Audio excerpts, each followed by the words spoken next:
Good morning. This is John Richardson speaking with you from Toronto, Canada. It is February the 9th, 2021. This is one more of my ongoing series of podcasts dealing with many current events, all things Americans abroad, including tax issues.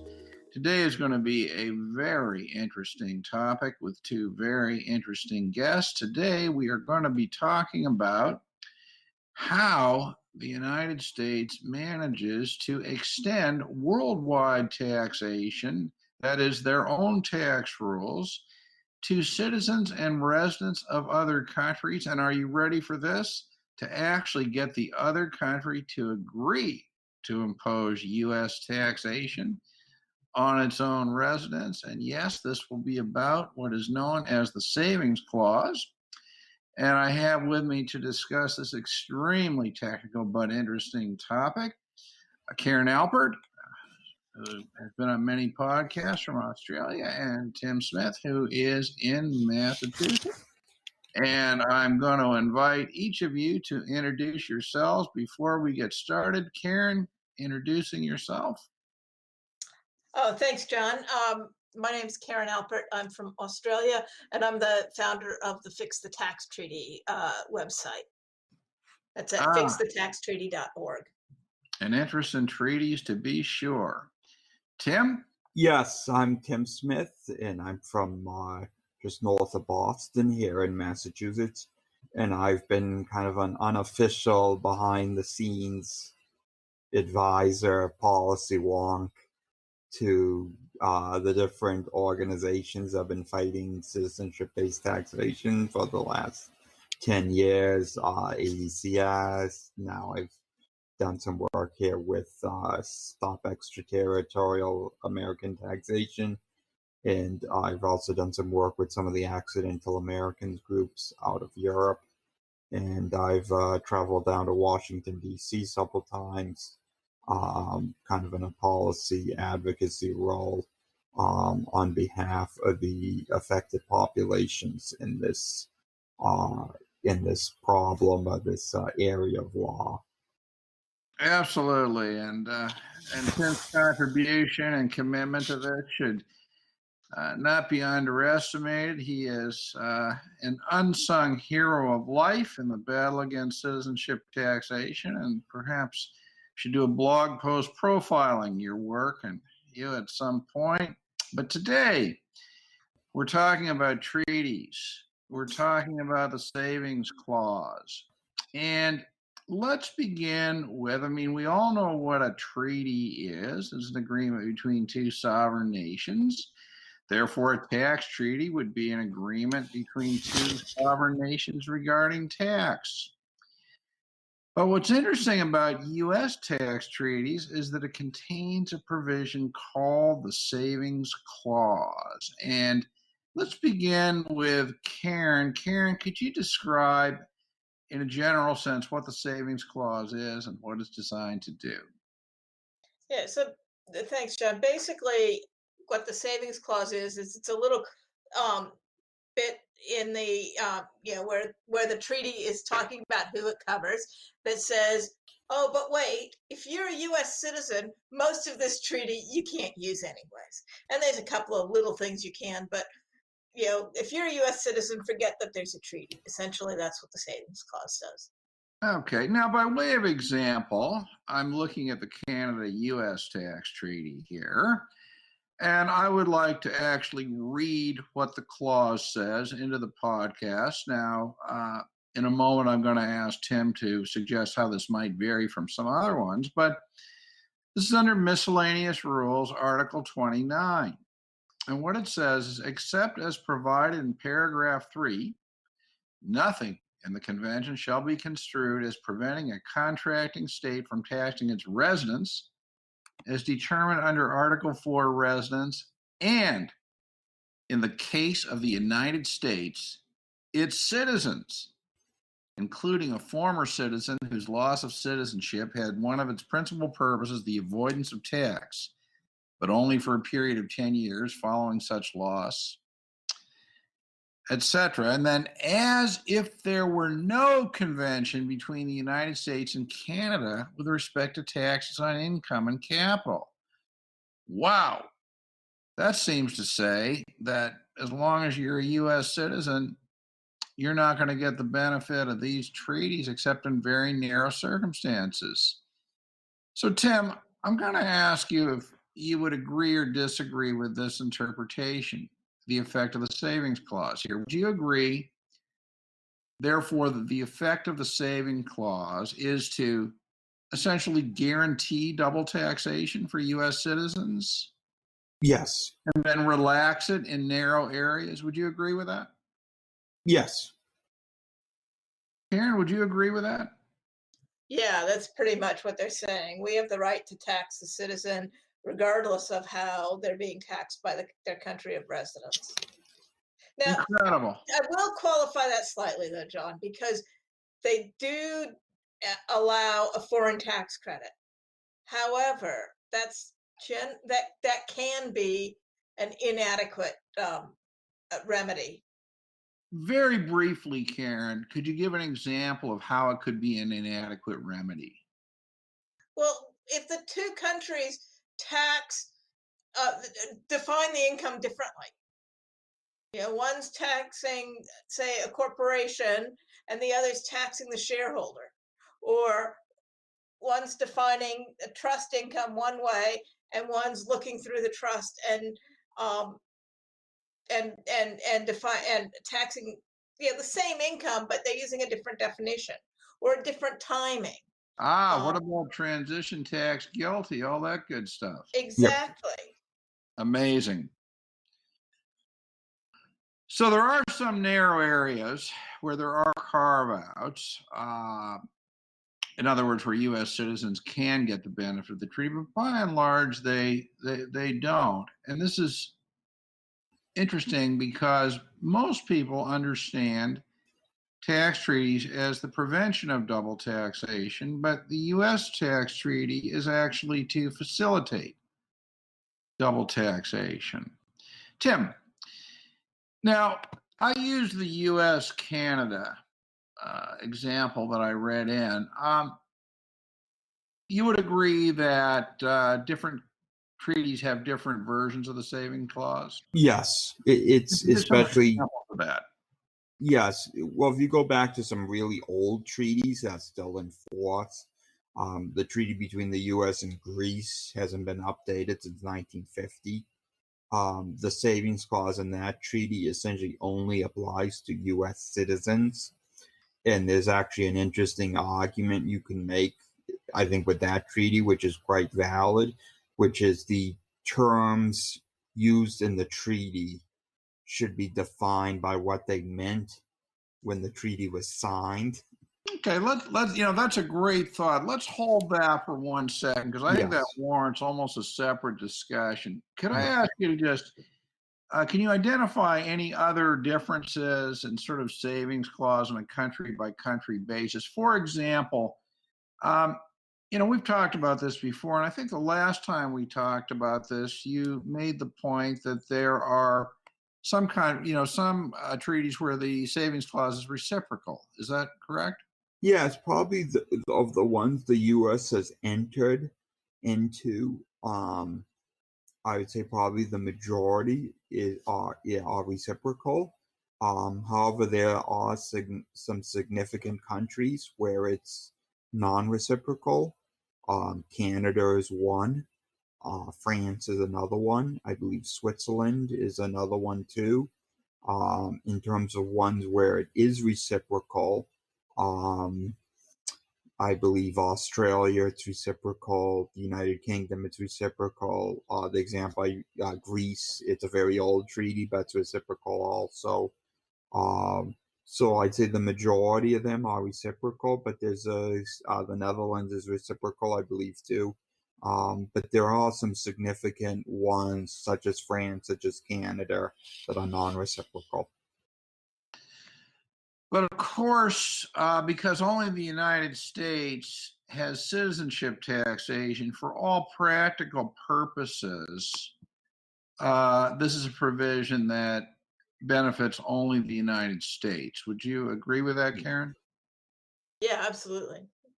But of course, if other countries were to adopt citizenship taxation, So it's interesting because I went through the Australian tax treaties, and there's actually one other Australian tax treaty that has a savings clause in it.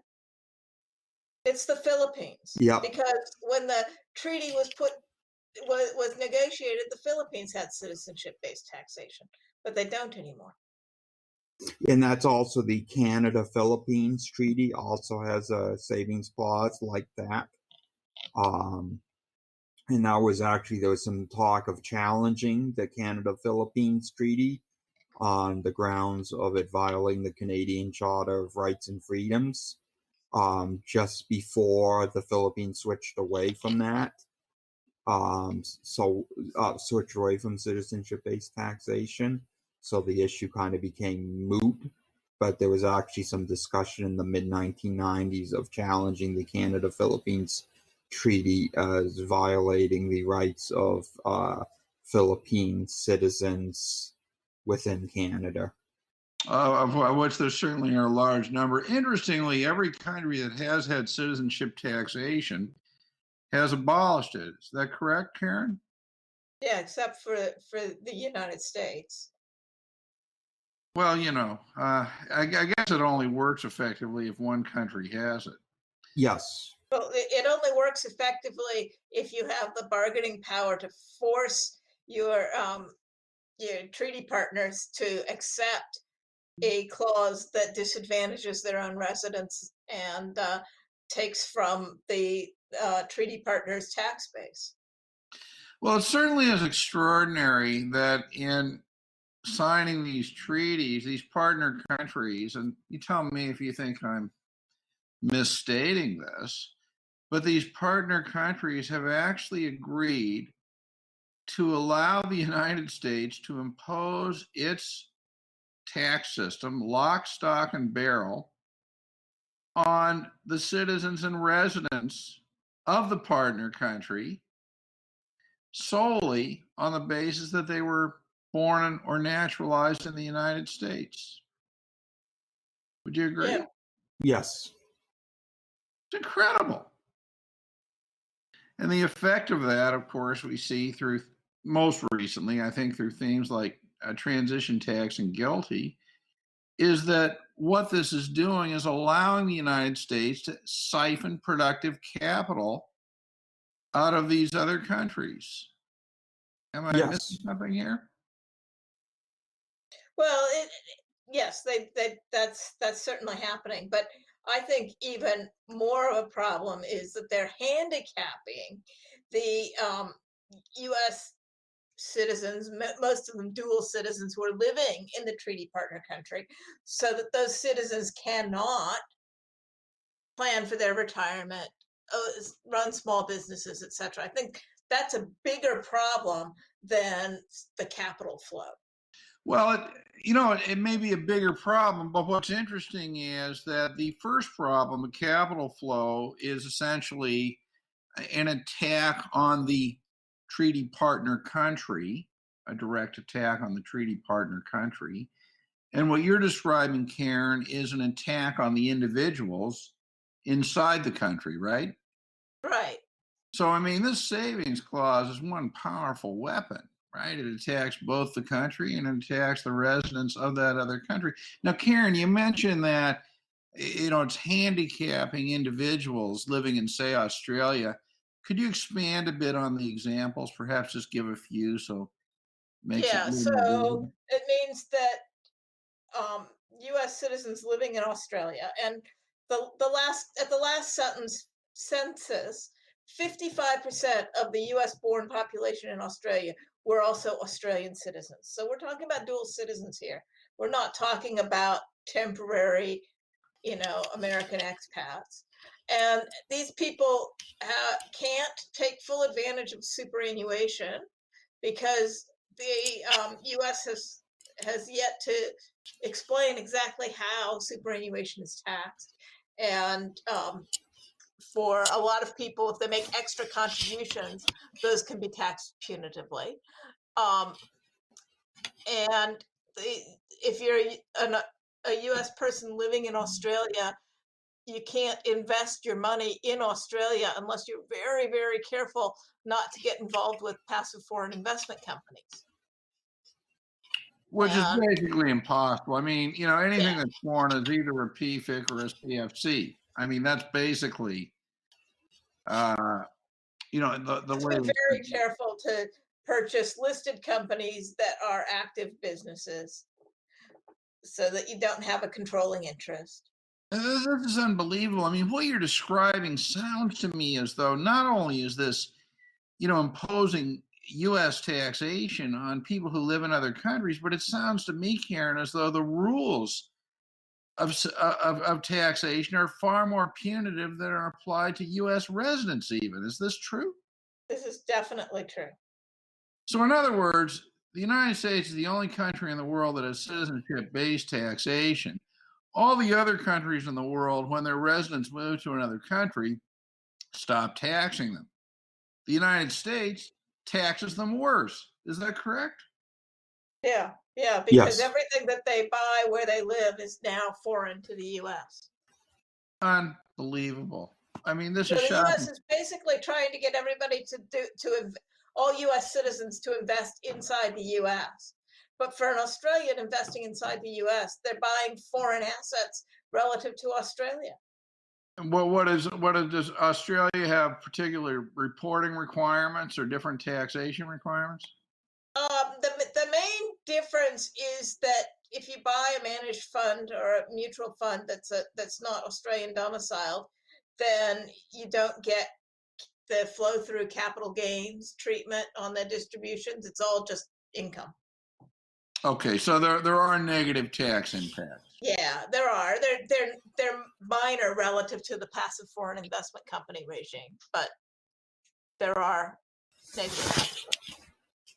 Well, this is one more example, though, where, these U.S. tax rules are operating to effectively encourage capital moving outside these countries to the United States, right? Right. So to keep track of this treaty, though, where they agree to this, so not only is the treaty partner country allowing for the U.S. to impose worldwide taxation according to U.S. rules on its own residents, its own dual citizen residents, but it's also agreeing to let the United States impose even more punitive tax rules on them than they would pose on their own residents in the United States. Yes, although I think the U.S. would argue that, well, no, I would tend to agree with that. Well, the U.S. would argue that anybody with foreign assets is going to be Yes. treated punitively. But come on, if you live in Australia, you're going to buy Australian assets. Yeah. So, I mean, the yeah. U.S. could have tried to insist, for example, that any U.S. citizen living in Australia would be completely exempt from Australian income tax. I mean, there's actually probably people who would propose that in Washington, but clearly Australia, I don't think would go along with that today, and I'm not sure would have ever gone along with that idea. People in Washington who would propose a rule saying that, well, one of the benefits of U.S. citizenship is that only the United States can tax you, that no other country can tax you. Yeah, I'm sure there's, I mean, maybe not now, but I'm sure 30 or 40 years ago there were people who would have argued that. Wow, this is amazing. So why do you think, every time I hear somebody talking about these tax treaties, they say, well, the tax treaty is there to prevent double taxation. I mean, how can they say these things with a savings clause there? Why do they interpret it this way? I'm not sure how. I mean, I think probably the benefit for the treaty partner country is for let's say Canadian residents who are not U.S. citizens, who invest in the United States. They do get benefits. They get reduced withholding rates Because they're on not U.S. U.S. source citizens. and because they're not U.S. citizens and because Canada has a treaty. If they resided in a country that didn't have a treaty, they would be essentially paying full freight on withholding tax on any U.S. source income. Okay, now this I seems to think me. these treaties are negotiated with corporations in mind only. Yes. And anything they do to individuals or any benefits they give to individuals is because corporations want investors from overseas. Corporations want to be able to send employees overseas. Yes. And this is why these benefits for individuals are in there. They're not to be fair to individuals. They're not come to the treaty negotiation process and say, how can we make this system fair for individuals who live in one country and have income in another? That's not the point of view. Yeah, I think that clearly must be correct. Now, let's sort of move this. Let's do a bit of an add-on here. So the problem I think that we identify is citizenship taxation, right? So savings clause applies, of course, to citizens and residents, but only the United States has citizenship taxation. Now, all treaties, as far as I can see, everywhere in the world have residence tiebreakers, right? So that you're not subject to being a tax resident of more than one country. Now, let's start off with this question. Would you agree that it is the savings clause that makes it impossible for a U.S. citizen to use a tax treaty tiebreaker to cease being a U.S. tax resident? You would agree with that? Yes. The residence tiebreaker is never one of the little exceptions to the But a savings. green card holder can use the the tax treaty tiebreaker, correct? Yes. Yeah, for most of them, Generally speaking. Okay. generally speaking. All right. Now, thing about workarounds here, just a possible workaround. If green card holders are entitled to use a residency tiebreaker, would a possible change to the treaty to allow citizens, for example, who were dual citizens and resident in the other country to use a tiebreak, would that solve the problem? What do you think, Karen? It would go a long way to solving the problem, but it wouldn't solve it completely. If you were asked to propose the text of a residence tiebreaker rule, a citizenship tiebreaker rule, how would you describe it? Basically, it would be putting kind of a dominant nationality concept into the treaty by saying that where someone is a citizen of both countries, the citizenship that counts, they'll be treated as only a citizen of the country that they're resident in.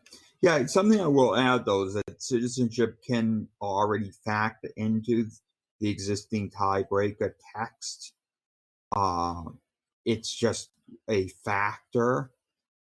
I mean, I think that where the tiebreaker becomes, the U.S. wants the right to tax someone who's a U.S. citizen in Canada that has who basically lives in Canada 365 days a year, who has no property in the U.S., who hasn't just lived in Canada 365 days a year, has done that for 5 or 10 years.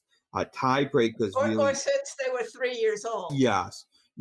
Tiebreakers really only become an issue where you have someone who is, a U.S. citizen who lives in Canada 6 months of the year and then comes back to the U.S. for 4 months of the year, and you're trying to decide, well, are they real? And they were originally born in the U.S., and you're trying to decide, well, are they really a Canadian tax resident? Or are they really a U.S. tax resident? The savings clause kind of bulldozes through all that. So even cases that are quite obviously, who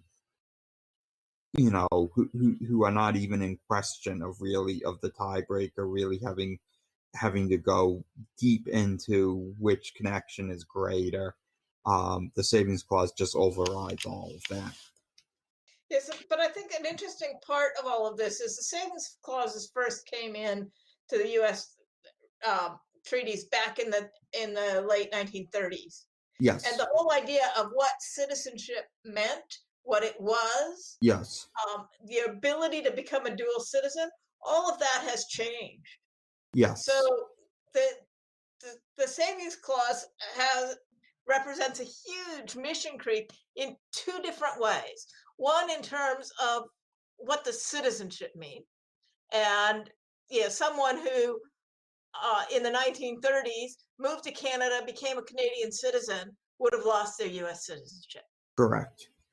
Right?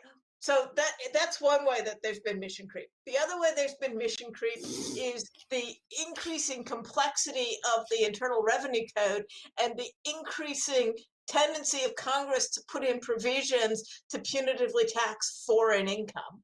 Yes. Without recognizing that the foreign income under the Internal Revenue Code of someone living in Australia is income that they're earning from around the corner, from domestic to where they live. I think it's interesting that the originals, the CFC rules, at least the beginning of it, the genesis, was signed into law in 1962, which was after the entrenchment of the savings clause in these treaties. So to put it another way, I mean, one of the worst effects of the savings clause is in the subpart F area. And that didn't even exist at the time that these savings clauses were conceived, right? Right. Yes, when the savings clauses were first conceived, we actually had a unlimited foreign earned income exclusion.